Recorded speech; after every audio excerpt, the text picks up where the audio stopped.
નમસ્કાર અને જય શ્રી કૃષ્ણ મિત્રો. ચટાકોમાં તમારું સ્વાગત છે. સ્વાદનું સાચું સરનામું એટલે ચટાકો. તો આજે ચટાકોમાં બની રહ્યું છે એકદમ સિમ્પલ અને ટેસ્ટી ટિંડોરાનું શાક. એના માટે સૌથી પહેલાં આપણે ટિંડોરાને સારી રીતે ધોઈ લઈશું અને એને લાંબા સ્લાઇસમાં કટ કરી લઈશું.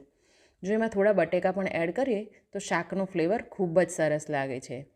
વઘાર માટે કઢાઈમાં તેલ મૂકીશું.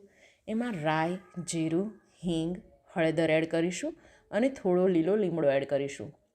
આ જ સમયે આપણે લસણ પણ એડ કરી શકીએ છીએ. હવે આપણે ટિંડોરાને એડ કરી લઈશું અને એને સારી રીતે મિક્સ કરી લઈશું.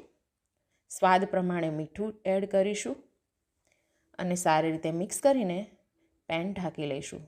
ત્યાં સુધીમાં બાજુમાં મેં ફુલકા રોટલીની તૈયારીઓ શરૂ કરી દીધી છે. ટિંડોરાનું શાક ફુલકા રોટલી સાથે ખૂબ જ સરસ લાગે છે. દર 2 મિનિટે આપણે શાકને હલાવતા રહીશું. શાકને લો ફ્લેમ પર જ ચડવા દઈશું. હવે શાકમાં સારી રીતે બધા જ મસાલાઓ એબ્ઝોર્બ થઈ ગયા છે એટલે એમાં લાલ મરચું પાવડર અને ધાણા જીરું પાવડર એડ કરીશું અને સારી રીતે મિક્સ કરી લઈશું. 1 મિનિટ માટે શાકને ચડવા દઈશું.